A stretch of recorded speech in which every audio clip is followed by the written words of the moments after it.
People say that no one knows how to flirt anymore. There's tons of articles and videos calling out all sorts of reasons as to why this is. They say that no one's committed anymore. They just sleep around. Or they say that dating apps have taken out the human element to dating. Or they say that young people just never learned how to deal with rejection. Now, while there might be some truth to some of these answers, they don't get to the deeper point. The real reason flirting has died is because romance has died. When we see someone we're attracted to, we communicate that with flirting. And that is, hopefully, just the beginning of an entire romantic relationship. But if you destroy romance, you destroy flirting as well, because you've destroyed the entire framework in which flirting exists. If you feel like you can't flirt, you're not just missing some techniques or pickup lines, you're missing something much deeper. Now let me explain.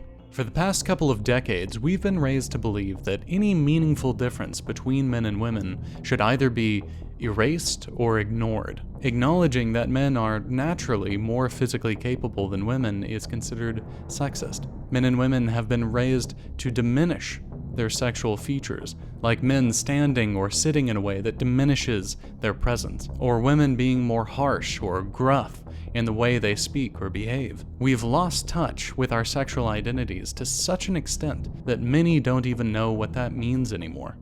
Now, romance is all about emphasizing and enjoying the differences between men and women. It entirely depends upon people recognizing these differences. Now, the whole sexual dynamic between men and women can be reduced to the essence of the action of sex itself. The man acts and the woman receives that action. Now, the reason certain romantic actions, like a man holding the door open for a woman, or the man asking her out, or paying for dinner, or picking her up to go to the date, the reason they were conceived this way wasn't just, as a social convention. It wasn't arbitrarily made up. These actions are rooted in the very nature of sex. The reason why you'll hear so many women out there say that they're attracted to a man who takes action in life, who goes out and gets a good job and is driven, or they'll even say things like, I like it when he takes the trash out, he's getting things done. The reason they say this isn't because they're brainwashed, it's because these actions are rooted in the very fact of sex. And we feel sexual attraction, the sexual dynamic, in the juxtaposition between men and women. And romance is the communication of this sexual attraction by drawing attention to our differences, by drawing attention to the juxtaposition between men and women. You're not just saying hi or, hey, I thought your TPS reports last week were good. You're trying to engage with her specifically in a sexual way. You're drawing attention specifically to the fact that she is a woman and you like her as a woman. When we're taught to feel guilty for seeing the differences between men and women, flirting isn't just seen as creepy. We lose the concept altogether.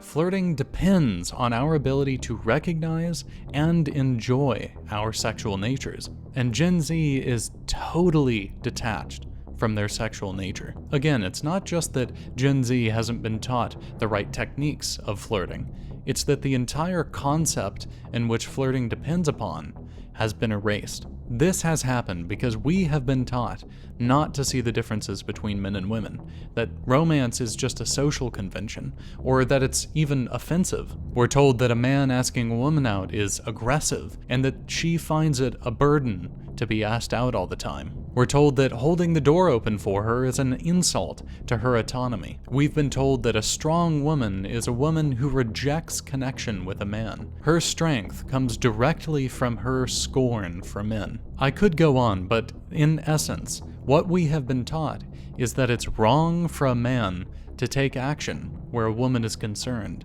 and it's shameful for a woman to receive that action. Our culture has taught us that everything that makes romance possible is wrong. So really, it's no wonder that no one knows how to flirt anymore. Now think of this. It's not just that all these ideas are out there, it's that our culture believes it. All the people making all our cultural products aren't making romantic things anymore. No one knows how to flirt anymore because our ideologies have exterminated it from our culture. We never see romance, and we never see flirting.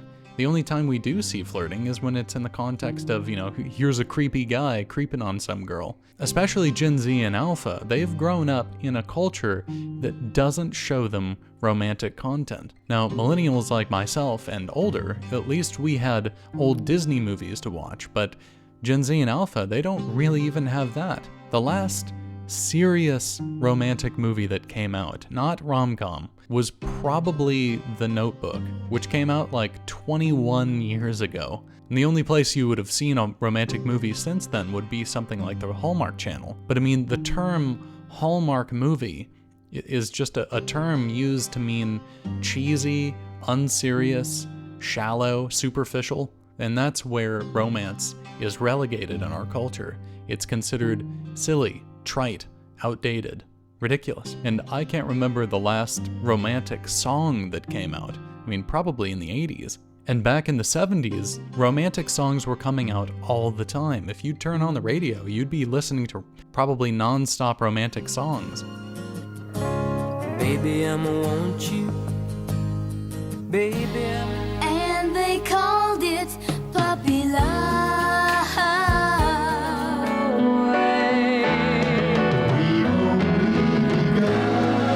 It was serious too.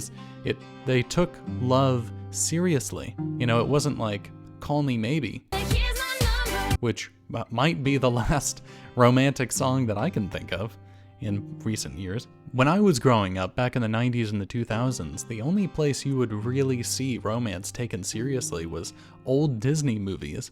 But even nowadays, Disney isn't even the refuge for romance anymore. Gen Z and Alpha don't even see romance in their kids' movies growing up because, people like Disney have eradicated all romance from their movies and their media.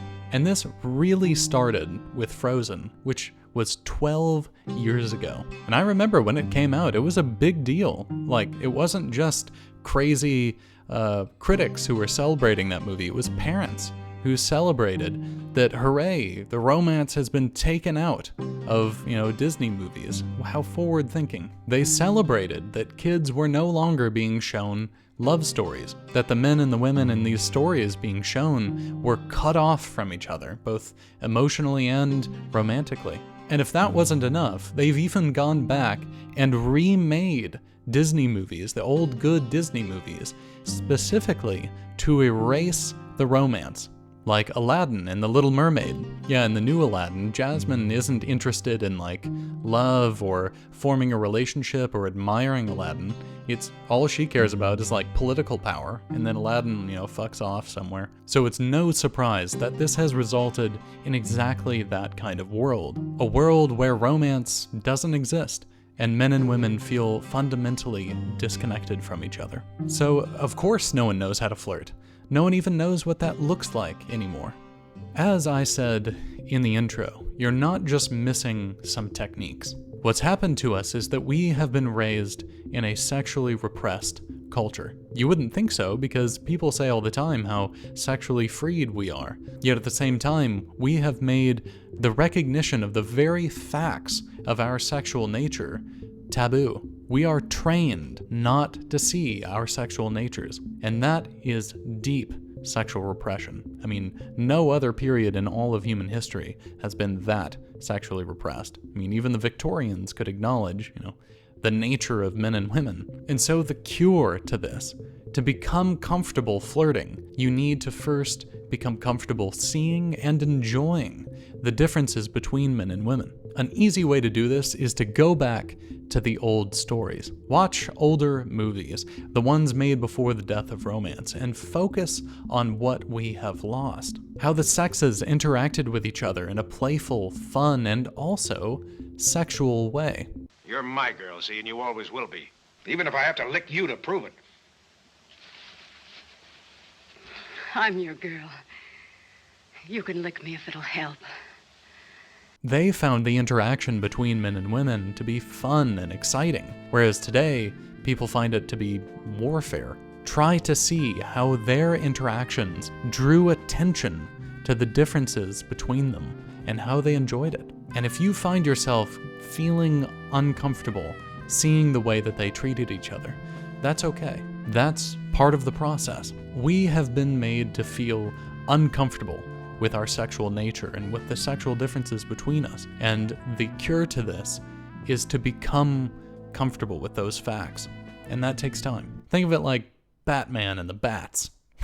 So something you can do tonight is to check out a movie called It Happened One Night. It's a 1934 romantic comedy with Clark Gable and Claudette Colbert. I'll leave a link in the description. It's a great way you can start to see just what we're missing today. In the movie, you'll see a man and a woman who are quite different, not just physically, but in the whole way they approach the world. And the romance is built on that tension. The banter and the playful clashes, it's their differences that create attraction, not resentment. Clark Gable's character is confident and masculine, but he's also playful, as opposed to how our culture presents masculinity, which is aggressive. Claudette Colbert's character is feminine, witty, spirited, but she's not trying to be a man or compete with him. And she's not passive either. It's a kind of woman you just don't see anymore. There's no cynicism toward love and romance, and there's no resentment toward men and women. You see just how fun and light